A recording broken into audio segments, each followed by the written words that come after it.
नमस्कार, liberal TV देख रहे हैं आप और मैं हूं आपके साथ विशाल ओझा। चुनाव की जो सूचनाएं आप तक हम पहुंचा रहे हैं उसमें आज हम मौजूद हैं कांग्रेस कार्यालय पर और कांग्रेस की जो तैयारी है, कांग्रेस की जो इस वक्त बीजेपी से मुकाबला करने की रणनीति है, उस पर कुछ बात करने के लिए हमारे साथ मौजूद हैं कांग्रेस प्रवक्ता हिरेन जी। हम उनसे जानने की कोशिश करेंगे कि आखिर पिछले 27 सालों से जो सत्ता का सूखा है कांग्रेस के पास, उसको आखिर वो इस बार कैसे पाटना चाहते हैं और कैसे भरना चाहते हैं। हिरेन जी, आपका बहुत स्वागत है। Thank you. जिस प्रकार से 27 सालों से भारतीय जनता पार्टी का कुशासन चल रहा है, भय, भूख, भ्रष्टाचार में आज गुजरात की जनता पीस रही है, उससे मुक्ति पाने के लिए कांग्रेस पक्ष ने बहुत कड़ी मेहनत के साथ लोगों के बीच में पूरे के पूरे उम्मीदवार को खड़ा रखा है। पिछले कई सालों से हम लगातार अलग अलग मुद्दे उठा रहे हैं। जैसे भ्रष्टाचार की बात करें तो अभी तो ये जग जाहिर मुद्दा हो गया है कि मोरबी का अभी जो ब्रिज गिरा वो एक जीता जागता नमूना है भारतीय जनता पार्टी की भ्रष्टाचारी मॉडल का। ये मॉडल में 135 लोगों की जान तो अभी गई है। इसके पहले के आप मॉडल देखें तो तक्षशिला कांड हुआ था, वहाँ पर एक क्लासेस में आग लगी और वहाँ पर बच्चे जल के हो गए। उसके बाद अहमदाबाद में राइड कांड हुआ, वहाँ पर भी मौतें हुई। जहरीली शराब का कांड हुआ, लट्ठा कांड जिसे यहाँ कहा जाता है। लट्ठा कांड में 100 से ज़्यादा लोगों की मौत हुई। यहाँ पर एक हॉस्पिटल में नवजात शिशु यहाँ पर आग में जल के उनकी मौत हुई। तो इस तरह से बहुत सारे जो भ्रष्टाचार के उनके काले कारनामे हैं लोगों के बीच में हमने उजागर किया है। यही कारण है कि कांग्रेस पक्ष की हर विधानसभा में बैठक जो है, वो सीटें हैं, वो बढ़ती रही है और हर बार 27 सालों में हर बार भारतीय जनता पार्टी की बैठक जो है, सीटें वो कम आ रही है। पिछली बार थोड़ी सीटों के कारण कांग्रेस पक्ष सत्ता में आने से रह गई। जो भी कमियां रही हो उसको हमने इस बार उसमें से कमियां को निकाल के उसको रिजॉल्व किया है और हम इस बार पूरी ताकत से लोगों के बीच में जा रहे हैं, लोगों के मुद्दों के उठा रहे हैं। हर बार बोला जाता है कि कांग्रेस क्या नया करेंगी, क्या नया करेंगी। कांग्रेस पक्ष ने हर बार सिर्फ और सिर्फ कांग्रेस ने लोगों के हितों की बात की है, मुद्दों की बात की है, उनकी ज़मीनी हकीकत को बात की है, कोई भावनात्मक मुद्दे की बात नहीं की।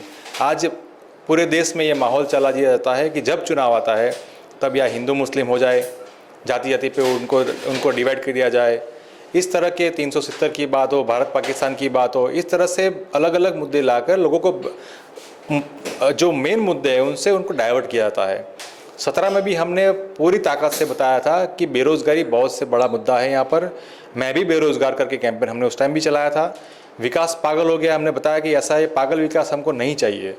इस बार भी हम बता रहे हैं कि भाई जो विकास की बातें करते हैं वो एक्चुअली विनाश का मॉडल है। यहाँ पर जिस प्रकार हर एक बार अलग अलग जगह पे जो भी अभी जो हुआ है वो सरकारी जगह पे हुआ है, सरकारी संस्थाओं में भी यहाँ पर मौतें होती है। तो ये अलग अलग चीज़ें। और यहाँ पर जब कोरोना के काल में जो विफलताएं हमने देखने को मिली, कोरोना अकेले गुजरात में तो नहीं आया था, पूरे देश में आया था, पूरे विश्व में आया था। पूरे गुजरात, पूरे देश में एक अकेला गुजरात ऐसा स्टेट के जिसने पूरे की पूरी सरकार को घर बिठा दिया, अपने मंत्रियों को घर बिठा दिया। जो परफॉर्म किया है वो उसको भी नहीं किया, उसको भी। क्या कारण था? आपको एंटी इनकम्बेंसी पता चल गई कि एंटी इनकम्बेंसी है हमारी, जिसके कारण हम सत्ता में वापस नहीं आ सकते। इस बार कुछ भी करके उन्होंने अपने नए कैंडिडेट को लाया, उसमें से 22 कैंडिडेट तो उनके पक्ष पलट हुए, दल बदलू है। जिन्होंने प्रजाद्रोह किया, पक्षद्रोह किया, उनको उन्होंने टिकट दिया। 37 एमएलए, सिटिंग एमएलए को उन्होंने टिकट काट दिया। उन्होंने 14 मंत्री को घर बिठा दिया। अभी उनको मंत्रियों पे भरोसा नहीं है, उनके धारासभ्य पे भरोसा नहीं है, उनके आगे वालों पे भरोसा नहीं है, उनके लोकल नेतृत्व पे भरोसा नहीं है। और बात करते हैं भरोसे की सरकार की, तो ये सब उनके दोगलापन लोगों को पता चल गया है कि चेहरे बदलने से नीति नहीं बदलती, आपकी नीयत नहीं बदलती। नीयत आपकी अच्छी होनी चाहिए, लोगों के बीच में लोगों के काम होने चाहिए, जो यहाँ पर धरातल पर दिखता नहीं है। भ्रष्टाचार यहाँ पर बहुत फूला फाला है। गांव से लेके गांधीनगर, शहर से लेके सचिवालय तक भ्रष्टाचार के फाइबर ऑप्टिक्स है। तो ये सब लोग देख रहे हैं और वही सब मुद्दे लेके हम लोगों के बीच में जा रहे हैं, मजबूताई से जा रहे हैं। कांग्रेस पक्ष 125 से ज़्यादा बैठक के साथ जनता की सरकार बनाएगी। अच्छा, एक क्वेश्चन सिर्फ ये है कि ये कहा जा रहा है कि कोई सक्षम नेतृत्व तो नहीं है आपके पास, यहाँ पर कोई एक ऐसा लीडर नहीं है जो गुजरात में ये असर कर सके, तो इसको आप कैसे देखते हैं? देखिए, गुजरात में आप कोई भी इलेक्शन में आ जाइए, सिर्फ 2 इलेक्शन में छोड़ दीजिए, आप पंचायत का, सरपंच का इलेक्शन और यूनिवर्सिटी का इलेक्शन, ये दोनों इलेक्शन में आपको मोदी जी का चेहरा नहीं दिखेगा। बाकी कहीं पे भी जाइए, आप कॉरपोरेशन के इलेक्शन में आइए, मोदी जी को वोट दीजिए, विधानसभा के इलेक्शन में आए, आप मोदी जी को वोट दीजिए, आप लोकसभा के इलेक्शन में आइए, आप मोदी जी को वोट दीजिए। मुझे यहाँ पर गटर का काम करवाना है तो मोदी जी पे वोट दो, आपको रोड रास्ते का काम करवाना है मोदी जी को वोट दो।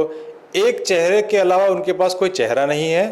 कांग्रेस के पास यहाँ पर पूरा नेतृत्व अवेलेबल है, जो यहाँ पर लोगों के बीच में जा रहा है, लोगों की बात कर रहा है, तो नेतृत्व की कमी वहाँ पर है। उनको 22 दागी और विधायक जो यहाँ से आए थे, वहाँ से पक्ष पलट हुए, उनको टिकट क्यों देना पड़ा, पहले उसका जवाब दे।